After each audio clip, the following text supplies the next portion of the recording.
Olá, família amada de Deus que se reúne nos lares, muito boa noite, noite de domingo.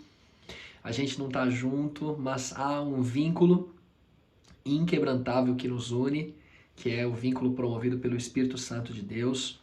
O mesmo Espírito Santo que está aqui comigo está aí com você também, onde você estiver. Esteja em casa, esteja você no trabalho, no caminho, em algum lugar onde você ouve ou assiste aí a este vídeo. Nesta noite, quero convidar você para a gente já orar. A gente vai seguir com a nossa série a respeito do estudo do livro de Daniel e você vai certamente ter, junto comigo aqui também, teremos todos um encontro com o nosso Deus, teremos a oportunidade de saber que Deus cuida de nós e que Ele está no controle da nossa vida. Vamos orar? Querido Deus e Pai Celestial, louvamos o nome do Senhor neste início de semana, porque o Senhor está conosco, porque o Senhor é bom, porque o Senhor está falando ao nosso coração de diversas formas, de diversas maneiras, e pedimos que nesta noite fale mais uma vez. Agora, através do livro do profeta Daniel, através de sua palavra inspirada, que o Senhor mostre a nós, ó Deus, que o Senhor está no controle de todas as coisas, e não apenas no controle da história do mundo, das circunstâncias, dos governos, mas no controle da nossa vida. Ajuda-nos, ó Deus, a rendermos a nossa vida ao controle do Senhor. Em nome de Jesus. Amém. Amém. Nesta noite estudaremos capítulo 7 do livro do profeta Daniel. Vamos, na verdade, iniciar o estudo deste capítulo espetacular do livro. A gente vai ver aqui que nós já estaremos passando para uma outra sessão do livro de Daniel. E aí, o que é que você está achando, hein? Coloca aí no comentário o que é que você está achando a respeito do estudo do livro de Daniel. Muita gente com certeza já tinha estudado, gente que está acompanhando esses vídeos, mas talvez para você seja algo novo, seja novidade e esteja certo de que Deus queria mostrar isso para você. Deus deixou estas palavras reveladas para que chegassem ao seu conhecimento. E mesmo a você que já estudou, que já conhece, essas palavras têm que estar bem fresquinhas aqui na nossa mente, porque o tempo do fim se aproxima. Na verdade, nós já estamos vivendo os últimos dias da história deste mundo e o livro de Daniel tem muito a ensinar a nós para mostrar o que acontecerá e também ajudar-nos a nos preparar para a volta de Jesus. Está preparado? Então abra aí já a sua Bíblia no livro de Daniel, capítulo 7. Vou fazer aqui uma introdução, a gente já vai fazer a leitura, tá bem?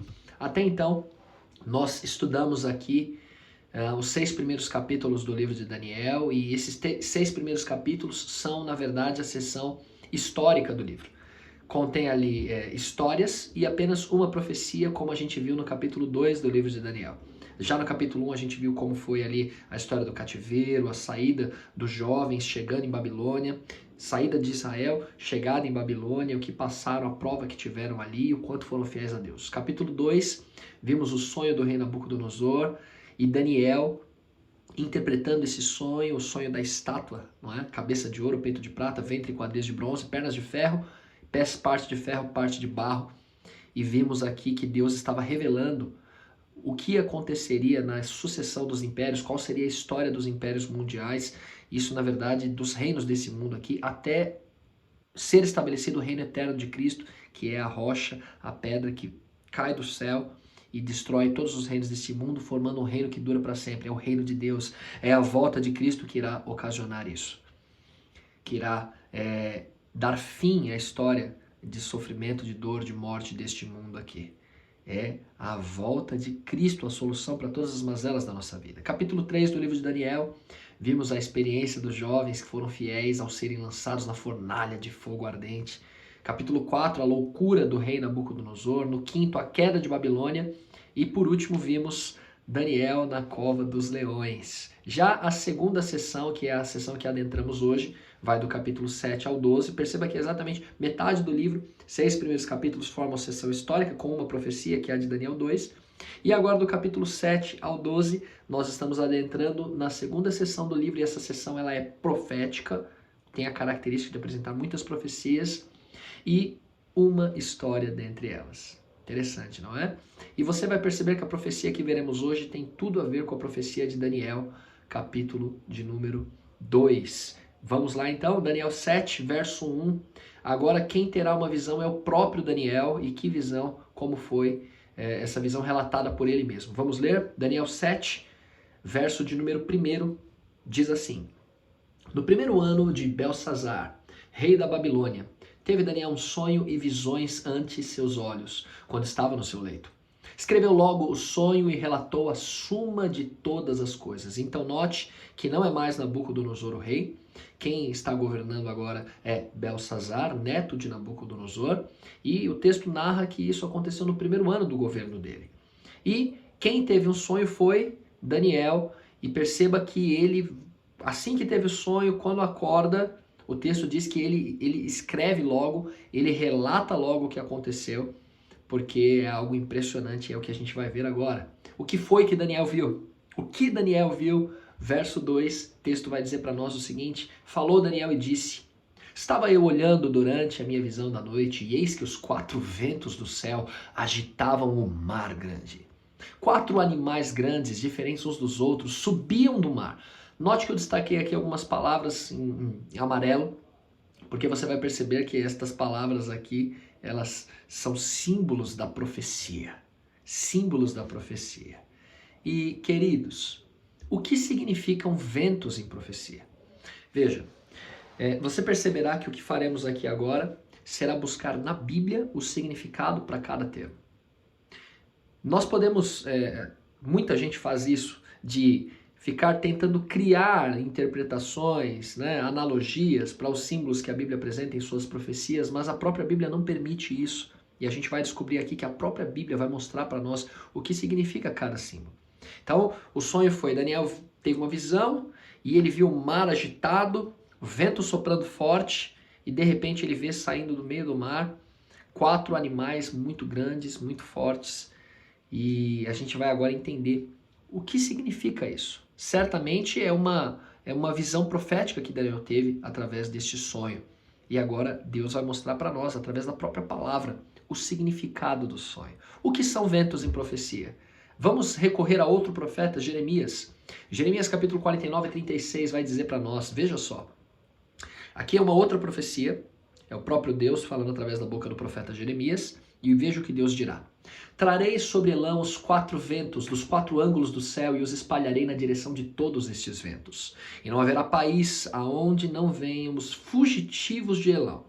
Elão era um país que ficava a leste da Mesopotâmia, e nós encontramos aqui nos dias de Jeremias, do profeta Jeremias, o Senhor Deus dizendo que Elão seria destruída, Elão seria desfeita, Elão se tornaria deserta. E quem causaria isso seriam os ventos. 4 ventos dos 4 ângulos do céu é o que espalharia, é o que dividiria Elão. E Elão teria que se desfazer. Quando a gente vai olhar a história, a gente descobre que o que aconteceu com Elão foi que nações vizinhas conspiraram e agiram e guerrearam para poder acabar com Elão. Então, quando você notar, quando você encontrar numa visão simbólica a palavra ventos, ventos indicam conflitos, movimentos diplomáticos, bélicos, de guerra, movimentos políticos que não foram manipulados por Deus. Os homens têm o seu livre-arbítrio, os homens tomam as suas decisões, mas existe um Deus acima dos homens, acima do governo humano, que usa os acontecimentos deste mundo para chegar ao propósito que ele tem. Então, Deus move a história da humanidade através dos governos deste mundo aqui. Imagine se Deus faz isso através dos governos, e às vezes a gente fica pensando que homens têm controle sobre a nossa vida, a gente fica achando que é um patrão, que é um familiar, enfim. Quem está no controle da sua vida, meu irmão, minha irmã, é Cristo Jesus. Jesus está no controle. Sua vida não é fruto do acaso, de determinismo, de sorte, de azar. Você não é jogado de um lado para o outro, manipulado por pessoas. Mas existe um Deus que usa até situações adversas para poder te abençoar e para levar você ao fim que Ele deseja. Deus está no controle da sua vida. Então, ventos simbolizam os conflitos que acontecem nesse mundo, as manipulações políticas, os governos se movimentando, guerras.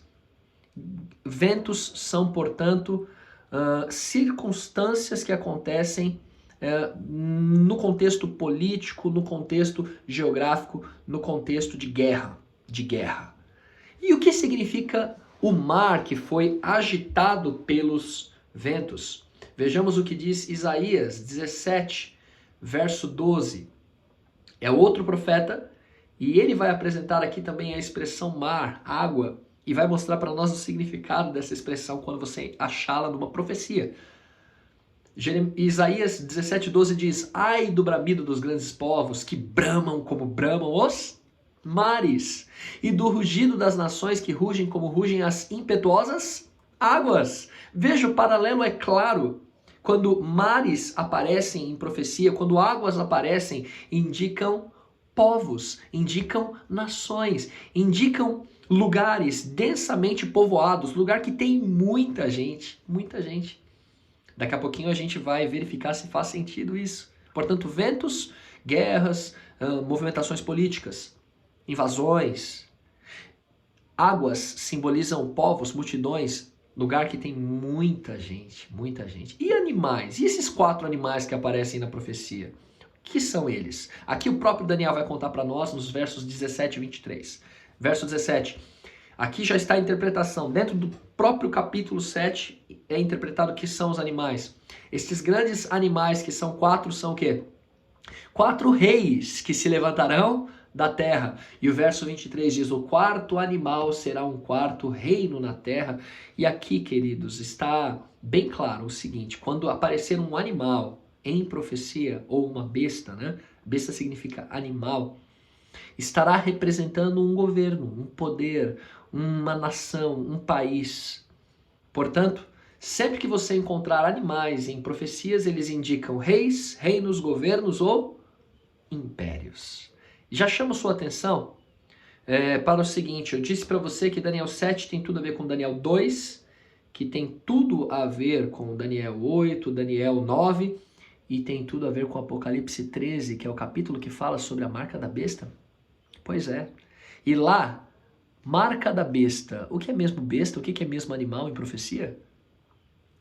É um governo, é um reino, é um poder que existe nesse mundo. Então, quando fala marca da besta, está falando a marca de um governo, a marca de um sistema, a marca de um poder que existe neste mundo aqui. E Apocalipse 13 tem tudo a ver com o que a gente está estudando agora e é o pano de fundo para a gente poder futuramente chegar lá. Para você entender o que é a marca da besta, o que é a besta, quem é a besta que emerge do mar, quem é a besta que emerge da terra, enfim. Mas vamos entender aqui a profecia de Daniel 7, verso 2, repetindo a leitura. Falou Daniel e disse: eu estava olhando durante minha visão da noite, eis que os 4 ventos do céu agitavam o mar grande, 4 animais grandes, diferentes uns dos outros, subiam do mar. Veja que agora eu destaquei em amarelo ventos, em verde o mar e em azul animais. Vamos trocar, troca comigo aqui, por favor, estas expressões por os significados que nós verificamos e vimos pela própria Bíblia. E repito, queridos, você acha que isso que a gente está vendo aqui, a gente está tirando da nossa cabeça? Ou você acha que é o que a Bíblia diz realmente? Porque nós extraímos esses símbolos, o significado deles, da Bíblia. Vamos ver se faz sentido agora?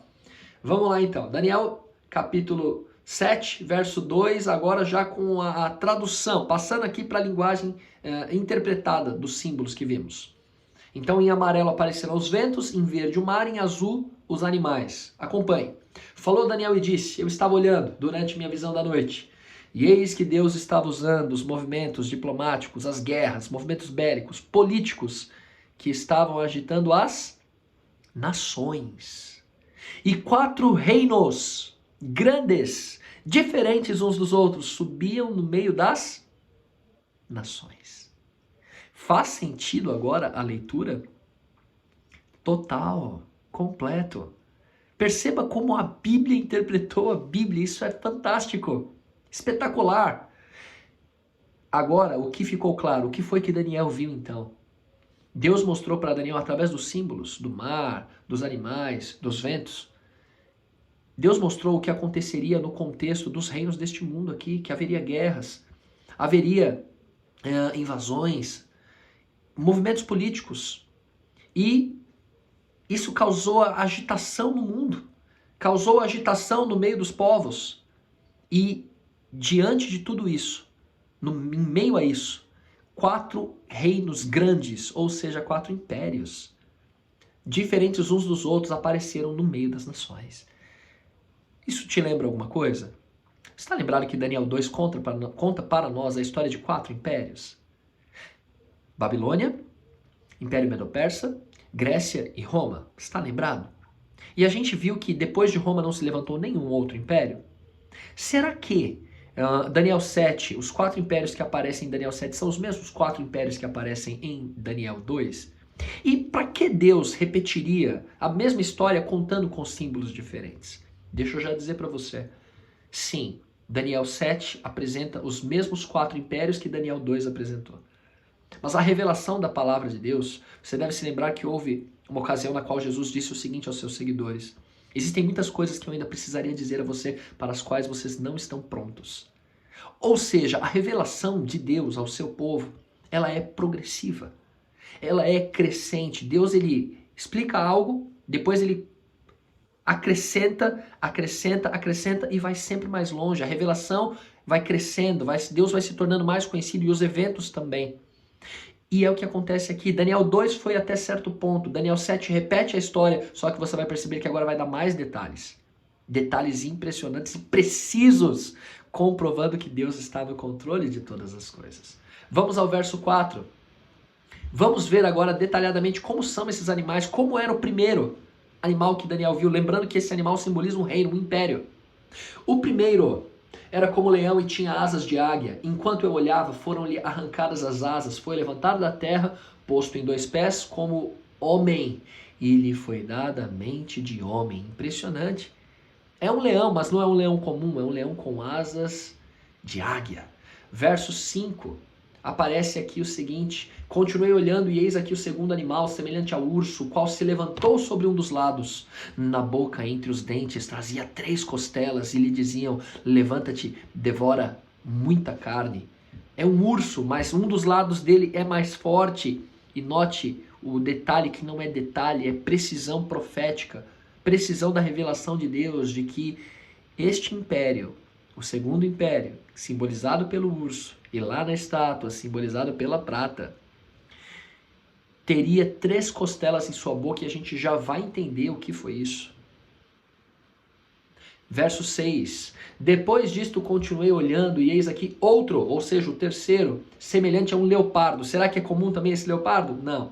Ele tinha nas costas 4 asas de ave, também tem asas. Tinha também este animal 4 cabeças.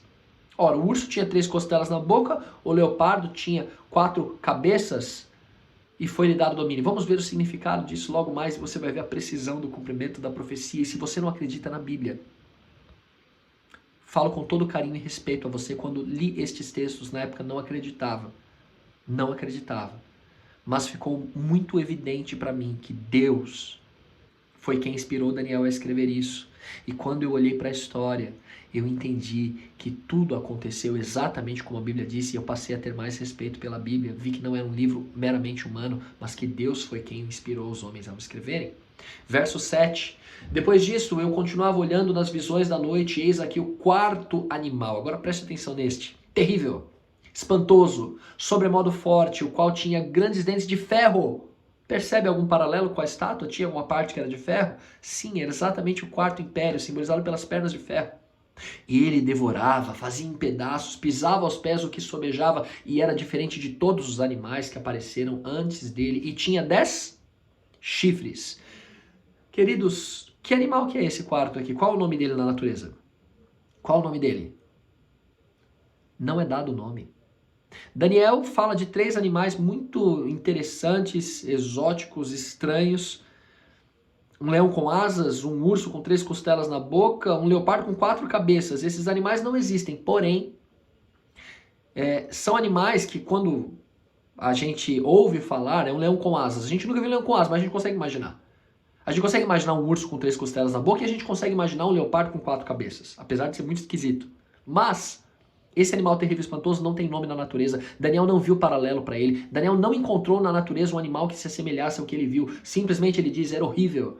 Era aterrorizante, era espantoso, era muito forte, acabava com tudo.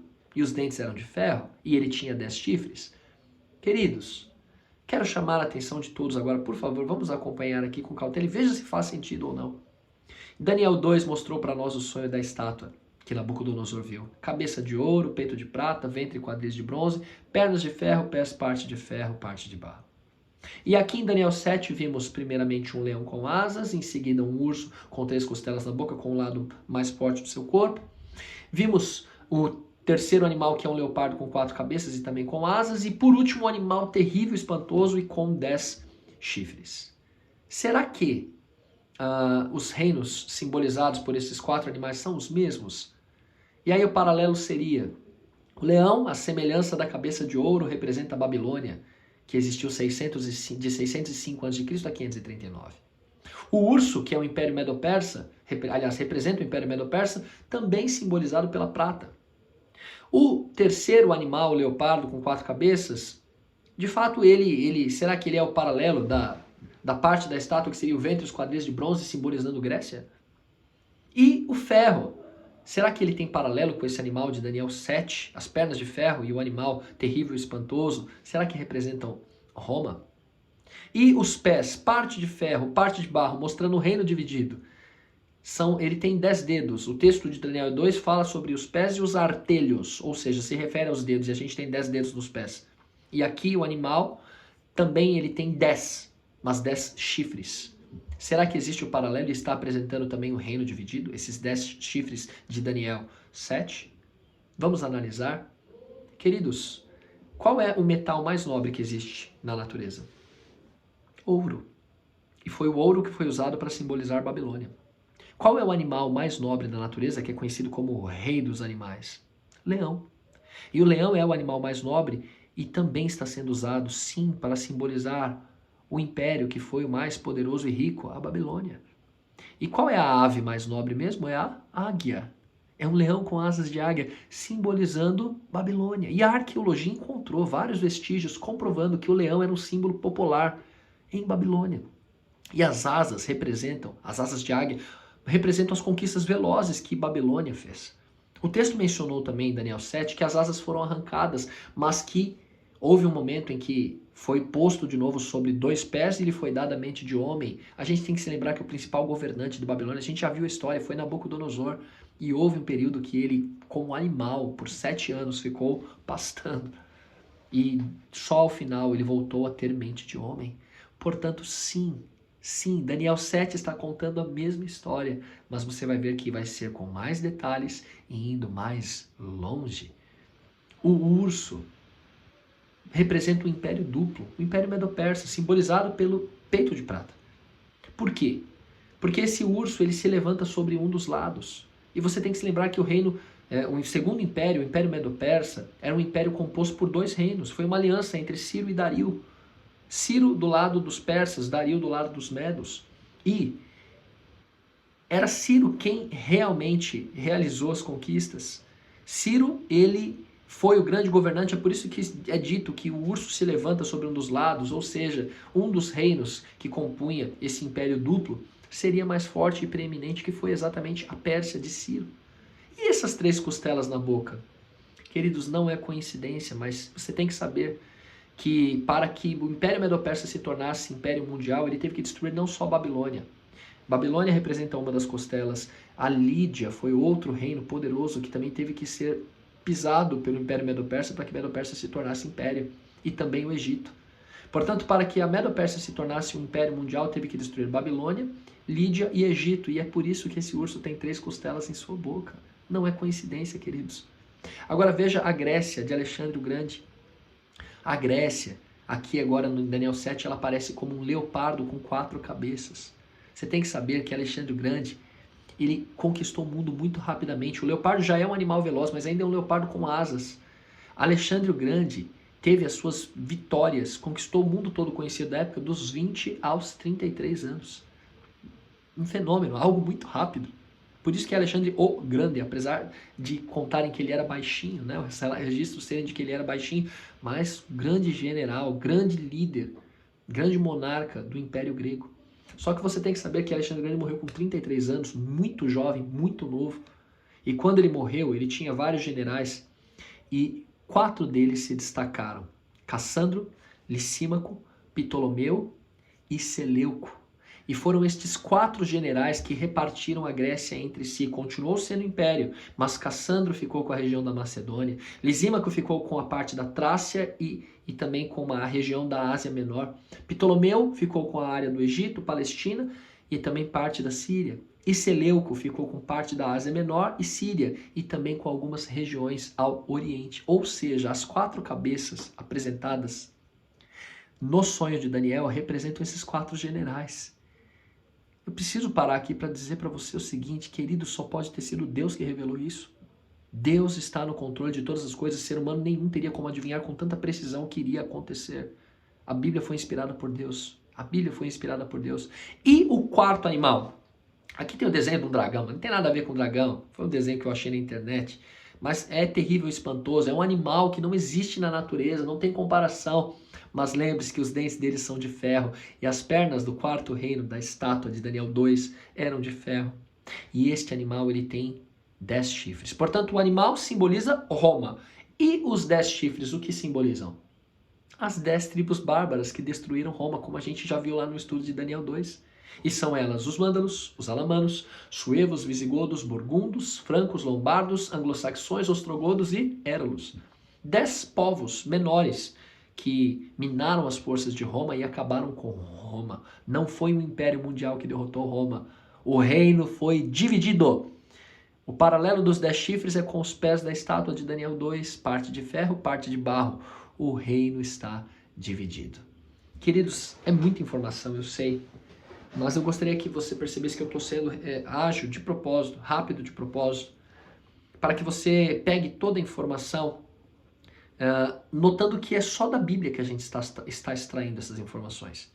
A única coisa que você tem que dar uma conferida é se a história comprova isso que eu estou falando aqui. Porque quando você compara profecia e história, você vai ver que tudo se cumpriu perfeitamente. Eu estou tentando falar pouco, porque já são muitos detalhes. Muitos detalhes. Fique com o texto, compare na história e creia que a palavra de Deus é inspirada por ele. Agora, quero mostrar para vocês que a profecia de Daniel 7 vai além do que a de Daniel 2 foi. Porque no verso 8 é dito: estando eu a observar os chifres, eis que entre eles subiu outro pequeno, diante do qual 3 dos primeiros chifres foram arrancados, e eis que neste chifre havia olhos, como os de homem, e uma boca que falava insolência. Queridos, notem o seguinte: havia 10 chifres, ou seja, havia 10 tribos bárbaras, que a gente já conhece pela história esta informação. Elas derrotaram Roma. O reino já estava dividido. Então não havia mais um império mundial que dominava. Mas a Bíblia está nos dizendo que na história surgiria um 11º poder, um outro chifre pequeno. E este chifre pequeno, ele derrubaria 3, arrancaria 3 dos 10, ou seja, ele eliminaria 3 das 10 tribos bárbaras. E você verá que os érulos, os vândalos e os ostrogodos não existem mais. Interessante. E foi o chifre pequeno que acabou com eles. Que poder é esse? Agora perceba que esse poder falava com insolência. Note que até então todos os governos estavam contra governos aqui na terra. Quando o texto fala sobre insolência, está falando que esse chifre, agora ele começa a tentar atacar o reino de Deus. Uau, é diferente. Preste muita atenção no chifre pequeno. Antecipo a você o seguinte: o chifre pequeno de Daniel 7, verso 8 em diante, é o mesmo poder apresentado em Apocalipse 13 com a besta que emerge do mar. Grava isso, acompanhe aqui o estudo, não nos abandone aqui, continue estudando e a gente vai comprovar isso. Veja só o que diz o verso 25. Queridos, o texto ele sai discorrendo falando um monte sobre esse chifre pequeno. E no verso 25 está aqui um texto-chave da palavra de Deus que vai mostrar algo impressionante que este poder representado pelo chifre pequeno faria na história da humanidade e que chega até você e até mim hoje, o que esse poder fez. Proferirá palavras contra o Altíssimo, magoará os santos do Altíssimo, ou seja, esse poder falaria coisas contra Deus. Segundo, este poder machucaria os santos do Altíssimo, perseguiria, mataria o povo de Deus. Terceiro, esse poder cuidaria em mudar os tempos e a lei. Esse poder ia tentar mudar a lei de Deus, queridos. A lei de Deus, como foi prescrita em Êxodo capítulo 20, não é mais a mesma que é ensinada hoje no mundo e foi alterada por este chifre pequeno aí. Que poder é esse? Os santos lhes serão entregues nas mãos, os filhos de Deus seriam entregues nas mãos desse poder por quanto tempo? 1 tempo, 2 tempos e metade de 1 tempo. 3 tempos e meio. O que é isso em profecia? Estudo próximo a gente vai ver isso. No próximo estudo você não pode perder. Mas eu quero hoje mostrar para você, lembrar você, que Deus está no controle da história. O Senhor Deus, em Daniel 2, já havia mostrado a história da sucessão dos impérios. Daniel 7 mostrou a mesma coisa, só que foi além, mostrando um poder que viria e mudaria a lei de Deus, como está na Bíblia. Um poder que falaria palavras contra o Altíssimo, que tentaria ocupar o lugar de Deus. Um poder que blasfemaria contra Deus. Um poder que perseguiria os filhos de Deus por um tempo, 2 tempos e metade de 1 tempo. E nós veremos no próximo estudo que poder é esse. E você vai ficar impressionado se você ainda não sabe que poder é esse. Quem é o chifre pequeno de Daniel 7? Repito, é a mesma besta que emerge do mar lá de Apocalipse 13, que vai tentar colocar a marca da besta sobre todo mundo nos nossos dias.